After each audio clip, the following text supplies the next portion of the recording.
एक मित्र ने पूछा है, बाबा जी रात में तनाव के कारण नींद नहीं आती है, कुछ उपाय बताएं। तनाव का क्या कारण है? एक ही कारण है, तुम स्वीकार नहीं कर पा रहे हो। जो भी घटना घटी उसका अस्वीकार ही तनाव के जन्म का कारण है। अतीत में कोई घटना घटी है, उसका स्वीकार नहीं हुआ, प्रतिकूल परिणाम आया है, तुम उसको स्वीकार नहीं कर पा रहे हो। अब विचार चल रहे हैं उसके बारे में, ऐसा होता तो ऐसा होता, काश मैं असफल नहीं होता, काश ये घटना नहीं घटी होती। तो तुम्हारे तनाव का संबंध अतीत से है, पास्ट से है। दूसरा, वर्तमान में कोई प्रतिकूलता घटित हो रही है और तुम तनावग्रस्त हो गए हो, और फिर तुम्हारे मन में बेचैनी आ गई है। और तीसरा, भविष्य को लेकर के तुम आशंकित हो, क्या जॉब मुझे मिलेगा, क्या जो उद्देश्य मैं पूरा करना चाहता हूँ, क्या ये मेरा उद्देश्य पूरा होगा। तो सामान्यतः अतीत से संबंधित है और भविष्य से संबंधित है। वर्तमान में बेचैनी हो सकती कि जैसे अभी कोई बच्चा बीमार है, अब हम क्या करें, क्या करें उसके लिए। इसको तनाव नहीं कहते हैं, इसको बेचैनी कहते हैं, लेकिन वह भी नींद में बाधक बन सकता है। तीनों को अगर ठीक से जान लो कि तीनों स्थितियों में हम स्वीकार कैसे कर सकते हैं, तो बड़ी मीठी नींद तुम सो सकते हो। क्या करना है? अतीत में कोई घटना घटी, अतीत में कोई भी घटना घटी, उसको स्वीकार करो, मील के पत्थर की तरह, मंजिल की तरह नहीं। अब तो घट गई, जो बीत गई सो बात गई। सुनो, बड़ी प्यारी कविता हरिवंश राय बच्चन की है। उनकी पत्नी जब मरी, बड़े दुखी हुए, बड़े दुखी हुए। एक कविता लिखी उन्होंने, अंधेरी निशा में नदी के किनारे धधक कर किसी की चिता जल रही है। बड़े व्यग्र हुए, लेकिन फिर समय बीता, प्रेम का नया अंकुर फूटा, तेजी बच्चन से उनका विवाह हुआ। और फिर सुनो क्या लिखा, जो बीत गई सो बात गई, अंबर के आनंद को देखो, कितने इसके तारे टूटे, कितने इसके साथी छूटे, जो टूट गए फिर कहाँ जुड़े, पर बोलो टूटे तारों पर कब अंबर शोर मचाता है, जो बीत गई सो बात गई। मेरी फुलवारी को देखो, टूटी कितनी इसकी कलियां, मुरझाई कितनी बल्लरियां, जो टूट गई फिर कहाँ जुड़ी, पर बोलो टूटे फूलों पर कब कानन शोर मचाता है, जो बीत गई सो बात गई। ऐसे ही जो बीत गई सो बात गई, अब घटना घट चुकी, उसको स्वीकार करो कि ऐसा हुआ, प्रभु का हस्ताक्षर था तब तो ऐसी घटना घटी, उसको स्वीकार करो। अब क्या करना है? अब सोचो कि अब क्या करना है। उसको जलेबी पका करके कि ऐसा नहीं होता तो ज़्यादा अच्छा होता, नहीं, इसको कहते हैं तथाता। तथाता का अर्थ है अतीत का स्वीकार।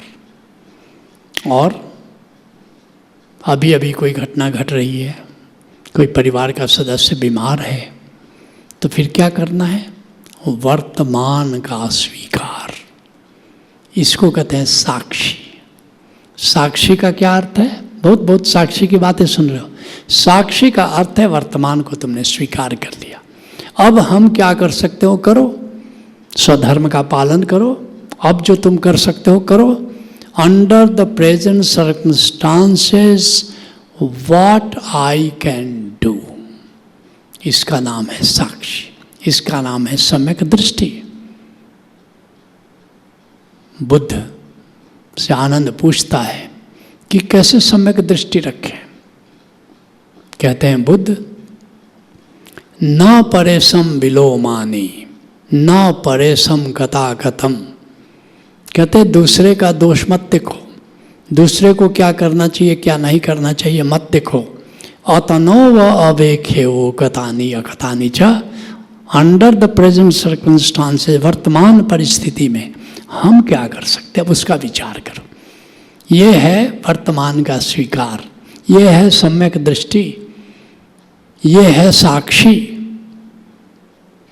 और तुम तनाव से मुक्त हो जाते हो, तुम बेचैनी से मुक्त हो जाते हो।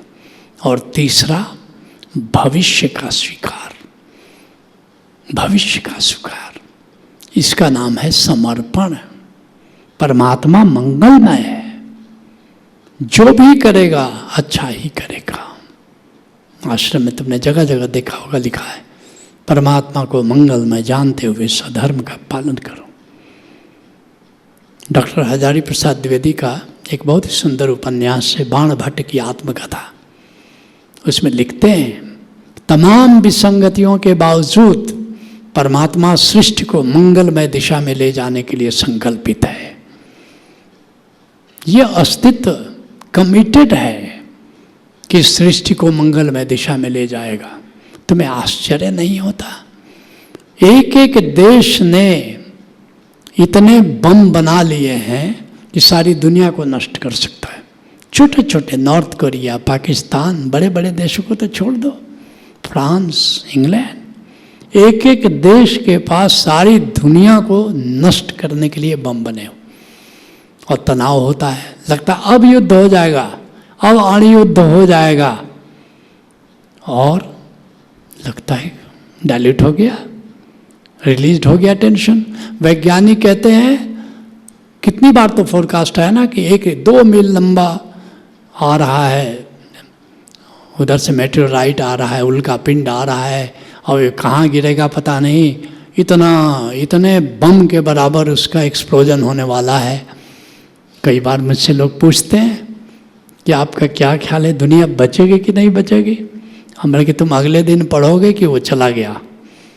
और वही होता है, कुछ हुआ, वो टेंजेंशियली निकल गया, पृथ्वी से टकराया नहीं। कम से कम मैंने 20-25 बार अपने जीवन के स्पेन में ही मैंने सुना ऐसा कि ऐसा वैज्ञानिकों की घोषणा, कोई इस दुनिया को देखने वाला है, कुछ जो ये चमत्कार है। आँख कैसे दिखती है, कान कैसे सुनते हैं, कैसे भोजन हम करते हैं, कैसे खून बनता है, कैसे हड्डी बनती है, ये मशीन 100 साल चलती है क्या बिना किसी शक्ति के? ये ऐसे ही चल रहा है। ये बच्चा कैसे गर्भ में आता है, कैसे पैदा होता है। और एक जापानीज मैं देख रहा था, एक अनुसंधान देख रहा था कि ये एक अंडा को वो लोग देख रहे हैं कि कैसे अंडे में धमनी बन रही है, ब्रेन बन रहा है, हार्ट बन रहा है, किडनी बन रही है। कौन बना रहा है? मेरे पिताजी फौज में थे, नास्तिक थे। जब भी गांव छुट्टी में आते थे, सारा गांव परेशान हो जाता था, कोई परमात्मा नहीं है, तुम लोग काहे को पूजा पाठ करते हो? हट्टे कट्टे थे, मजबूत भी थे, फौजी थे, ऊपर से बुद्धि भी थोड़ी ज़्यादा ही थी। तो सबको एकदम तर्क से, गांव वाले परेशान हो गए थे। मैंने कहा कि अब मुझे ही कुछ करना पड़ेगा। मैं 6-7 साल का हो गया था। तो उन दोनों, उनके पास एक साइकिल हुआ करती थी। मैंने कहा कि पिताजी ये साइकिल किसने बनाया है? तो उन्होंने कहा कि ये बेटा कारखाने में बनी है। हमने कहा अच्छा, और डिजाइनर इसका कौन है? बोला कि हाँ, ये डिजाइन किया जाता है कि पैडल मारा जाएगा तो ये पहिया चलेगा। मैंने कहा कोई डिजाइनर है ना? बोला है। मैंने कहा ये जो आदमी पैदा होता है, बच्चा, ये कहाँ बनता है? बोला कि वो बेटा माँ के पेट में बनता है। हमने कहा वो तो ठीक है, डिजाइनर कौन है? वो तो सोच में पड़ गए, ये डिजाइनर कौन है कि आँख कहाँ होगा, नाक कहाँ होगा, मुंह कहाँ होगा, ये कोई डिजाइनर है कि नहीं, साइकिल का डिजाइनर है, बच्चे का डिजाइनर है कि नहीं? बोला हाँ डिजाइनर तो है। बोले कौन है डिजाइनर? उनका ये प्रकृति है, प्रकृति। उनकी आपको प्रकृति को परमात्मा कहने में अड़चन क्यों है? उस दिन वो खामोश हो गए। कहा कि मैं समझ गया परमात्मा है, कोई ना कोई डिजाइनर है। सारा गांव मुझे धन्यवाद दिया कि नास्तिक को आस्तिक बना करके हम लोग को तो कम से कम अब आराम रहेगा। ये चमत्कार है। निश्चित रूप से याद रखो, भविष्य हमेशा सुरक्षित है, परमात्मा मंगलमय है। अगर ये भाव तुम्हारे हृदय में आ जाए तो भविष्य की कैसी चिंता। परमात्मा को मंगलमय जानो, इसको कहते हैं समर्पण। तनाव से मुक्त होने के लिए, गहरी नींद सोने के लिए ये तीन ही भाव मुख्य हैं।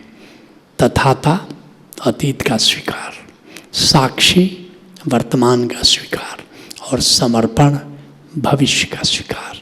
और फिर देखो कितनी मीठी नींद आती है, कितनी मीठी नींद आती है। Let's acknowledge.